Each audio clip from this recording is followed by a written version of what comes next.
At 90 years old, Bill Gaither just received a Grammy nomination. Not a Lifetime Achievement Trophy. Not an honorary nod for a career that's already finished.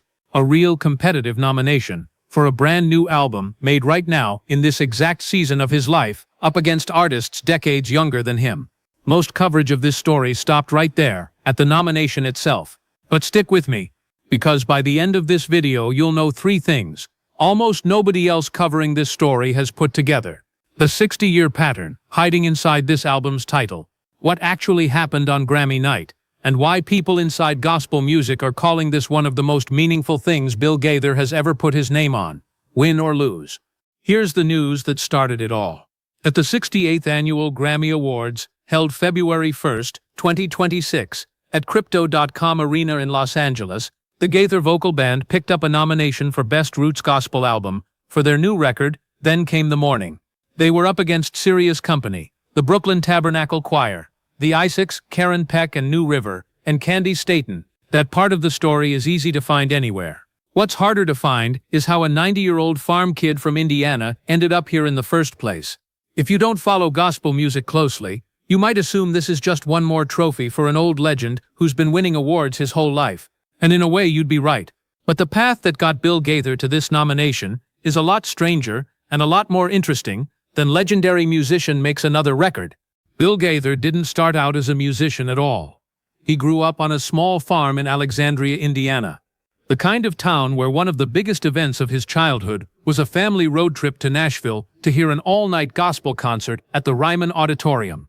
He started a singing group with his brother and sister back in 1956 while he was still in college, but when he graduated, he didn't chase a record deal. He became an English teacher. For years, Bill Gaither was grading essays during the week and singing gospel harmonies on the weekends, treating music as a side project he couldn't quite let go of. But the moment that actually changed the entire trajectory of his life hadn't happened yet. In 1962, he married a woman named Gloria Sickle. That marriage changed everything, because Gloria turned out to be one of the finest lyricists gospel music has ever produced. Together, the two of them wrote a song in 1963 called He Touched Me.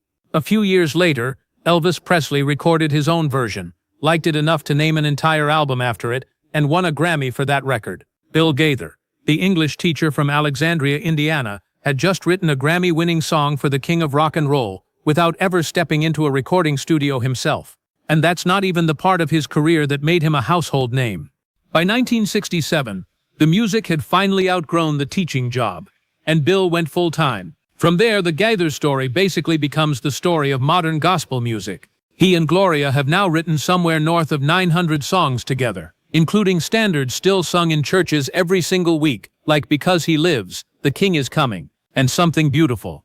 In 1991, Bill started gathering old gospel singers for what he thought would be a one-off reunion taping. That reunion became the Gaither Homecoming series, which has gone on to sell more than 1 million tickets worldwide, and in one widely reported year, reportedly outsold touring acts like Elton John and Fleetwood Mac. The Gaither vocal band itself, the specific group nominated for this new Grammy, has already won 2 Grammys, picked up 13 nominations, and been inducted into the Gospel Music Hall of Fame. So no, this nomination wasn't some sentimental nod to an old man. It was gospel music's most decorated living songwriter, competing on the merits, at 90 years old against a new generation of artists. But here's the part almost nobody covering this story actually dug into, what the album itself is built around. And that's where this gets interesting. There are 3 things about this specific record that make it different from almost anything else Gaither has released. And the first one is who's standing next to him on it. Then Came the Morning isn't a victory lap. It isn't a best-of compilation cashing in on a legendary name. It's a brand new, full-length album, released in August of 2025 through Gaither Music Group, recorded live at TBN Studios in Nashville in front of cameras, with a companion 90-minute television special built around it.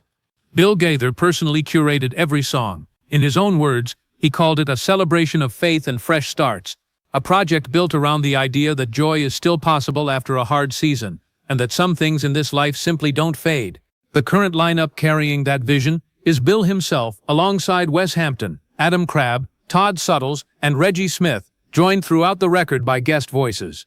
Chris Blue, the season 12 winner of The Voice, lends his runs to tracks like No Shortage and Hard Trials Will Soon Be Over. Chris has talked before about what it means to record with Gaither at all, saying growing up, Gaither was the godfather of gospel in his house. Veteran singer Gene MacDonald steps in on Sweet Sweet Spirit.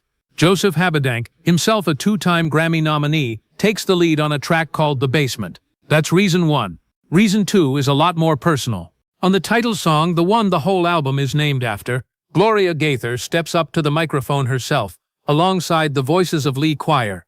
That's not a small detail.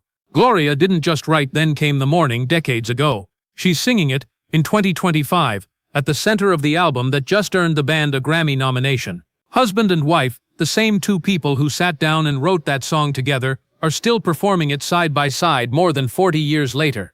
And reason three is the one almost everyone covering this nomination missed completely, the history hiding inside that title itself. Then Came the Morning was first written by Bill and Gloria with songwriter Chris Christian back in 1982. It wasn't even written for an album originally. It was built for something bigger, a full resurrection musical the Gaithers wrote and staged in the mid-1980s, walking through the worst night in human history from the perspective of the people who lived through it. The disciples who watched their friend die. Mary standing at an empty tomb, certain everything was over. And then the song's turning point flips that entire story on its head, the same way the album's title does. The night that seemed final turns out not to be the end of the story at all. Here's why that matters for a video about a 90-year-old man's new Grammy nomination. That same image, the darkest possible night, followed by a morning nobody saw coming, isn't just one song in Bill Gaither's catalog. It's the engine behind almost everything he's ever written. Because he lives. The King is coming. Even this new album's opening track, It's Beginning to Rain, which sets up the storm the rest of the record walks you out of. Bill Gaither has spent 60 years writing the same theological idea over and over in different melodies. It gets dark, and then it doesn't stay dark. If any of that is new information for you, drop it in the comments, because we're about to get into the part of this story most people never even hear, why he chose to record this specific idea right now, at 90 instead of 40.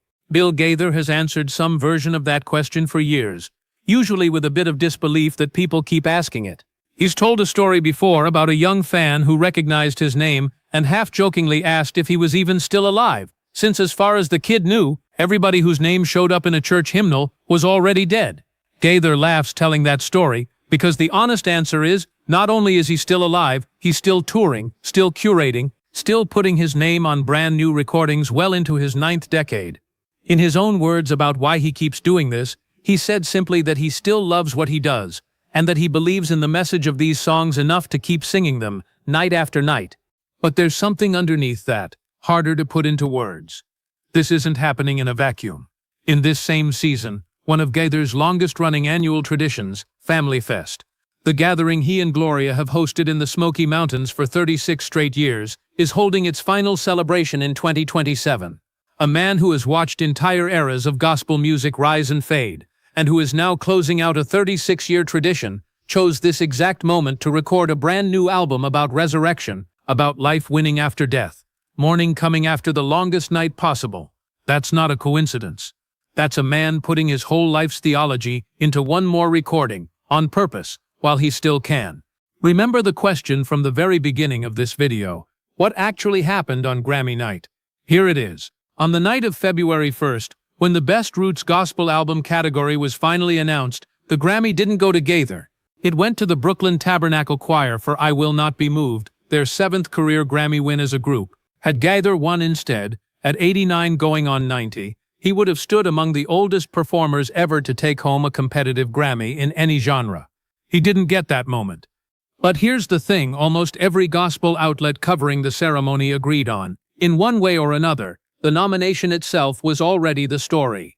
A 90-year-old man, still curating, still singing, still chasing a brand new sound instead of just protecting an old one, and still believing, exactly as he's written for 60 years, that the morning eventually comes. That's the message he says he hopes people take from this record, that no matter how dark a season gets, there's a sunrise waiting on the other side of it, and he's still out there proving that in person too. Gaither and the vocal band kicked off a spring tour built around this very album just weeks after the ceremony, hitting more than a dozen cities across the country. Then Came the Morning was never really about winning a trophy. It was about whether the sun comes up anyway, even after the longest, darkest night you can imagine. For Bill Gaither at 90, it did. So here's the real question, and I actually want to know what you think. Does being nominated for a competitive Grammy at 90 years old already mean more than the trophy itself would have?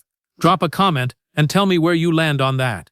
And if you want to see where this chapter of Bill Gaither's story is heading next, stick around, because right after this video, we're covering his farewell cruise. Subscribe so you don't miss it, and we'll see you in the next one.